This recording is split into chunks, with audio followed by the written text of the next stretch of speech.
출애굽기 32장 1절로 14절 말씀까지 보겠습니다. 백성이 모세가 산에서 내려옴이 더딤을 보고 모여 백성이 아론에게 이르러 말하되 일어나라 우리를 위하여 우리를 인도할 신을 만들라. 이 모세 곧 우리를 애굽 땅에서 인도하여 낸 사람은 어찌 되었는지 알지 못함이니라. 1절에서 우리가 이제 여러 가지 생각해 볼 수가 있어요. 이 백성들이 모였어요. 모여서 왜 모였냐? 모세가 하나님을 만나러 산에 올라간 지 40일 동안이 되니까 그 기간을 기다리지 못하는 것입니다. 그 기간에 이들은 조급증이 난 거예요. 그래서 이 사람이 참고 기다려야 할 때는 참고 기다려야 하는 것인데 그럼에도 불구하고 그 참고 기다리는 것을 못하는 거예요. 그래서 알지 못함이니라 이렇게 하고 아론에게 가는데 아론은 뭐 하고 있죠? 아론은 누워 있다는 것을 알 수가 있어요. 일어나라 이렇게 얘기하잖아요. 아론은 뭐예요? 게으름을 부르고 있다 하는 것도 우리가 생각할 수 있어요.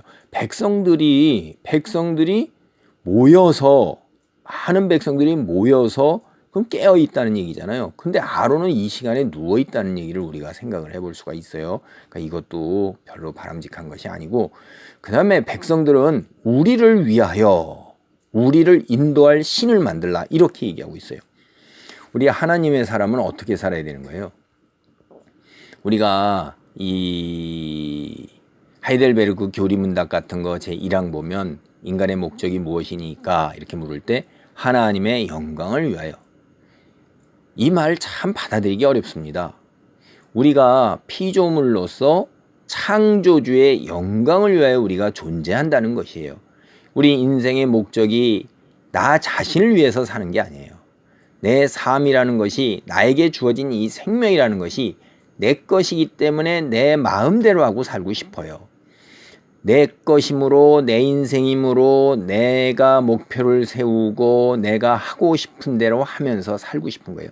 그것은 결국 이 세상에서 잘 먹고 잘 살고 재물 쌓고 권력 누리고 명예와 뭐 이런 것들 재능 꽃 피우면서 사람들에게 박수갈채 받고 자랑하고 남들보다 우월함을 드러내고 뭐 이런, 그리고 쾌락을 한껏 누리면서 이게 다 자기 자신을 위한 거잖아요.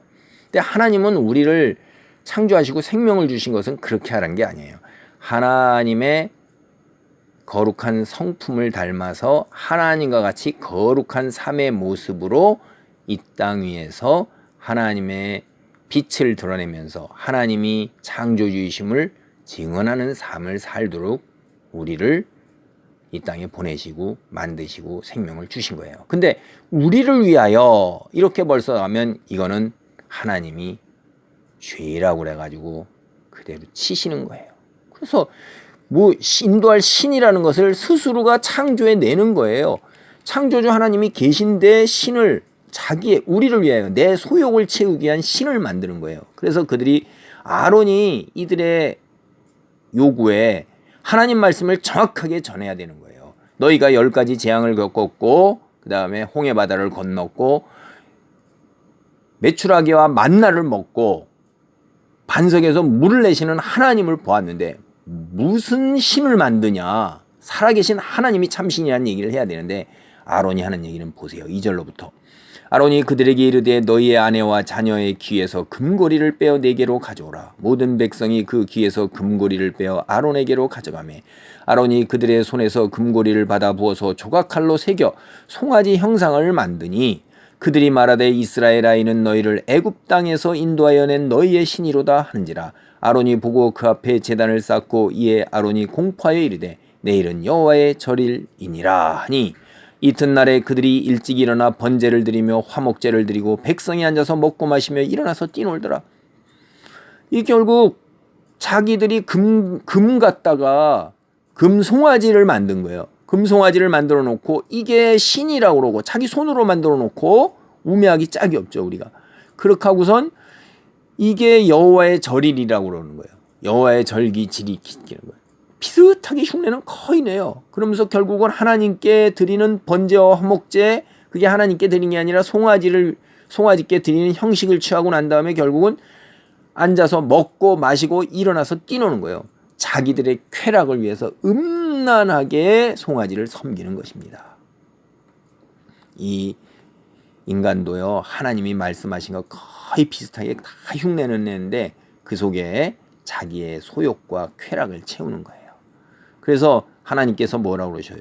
여호와께서 모세에게 이르시되 너는 내려가라. 내가 애굽 땅에서 인도하는 내 백성이 부패하였도다. 그들이 내가 그들에게 명령한 길을 떠나 자기를 위하여 송아지를 부어 만들고 그것을 예배하며 그것에게 제물을 드리며 말하기를 이스라엘아 이는 너희를 애굽 땅에서 인도하여낸 너희 신이라 하였도다.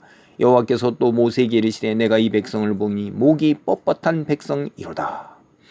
하나님의 말씀에 순종하지 않는 것을 목이 뻣뻣하다고 얘기를 하는 거예요.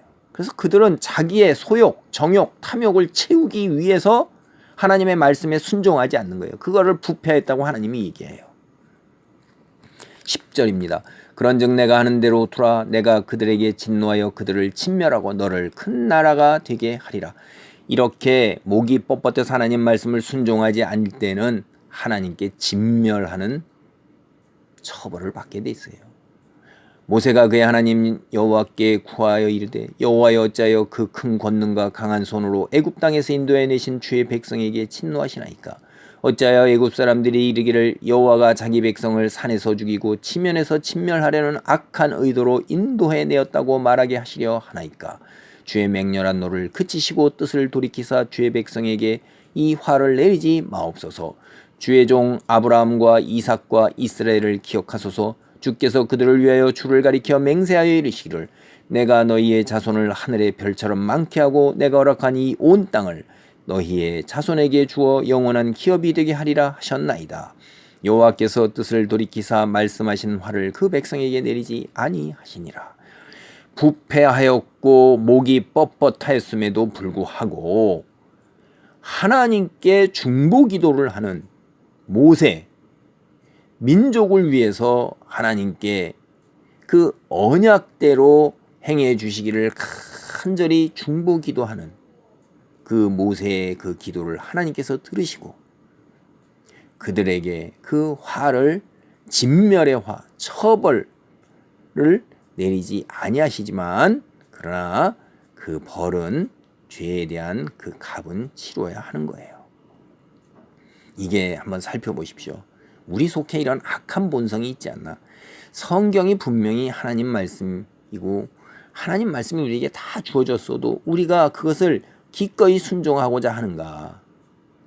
아니면 이 땅에서 지금 내게 닥친 그리고 내가 이 땅에서 살아야 하는 나의 육체적인 편안함과 나의 그 탐욕과 정욕 이것을 더 앞세우고 있지 않는가 하는 것을 한번 잘 살펴보시기 바랍니다.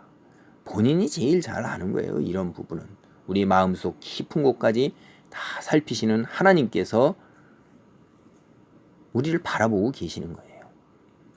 그래서 하나님 이러함에도 불구하고 우리를 끝까지 구원으로 인도하여 내시는 하나님의 놀라운 그 은혜 축복의 자리에 있기를 간절히 바랍니다. 아멘.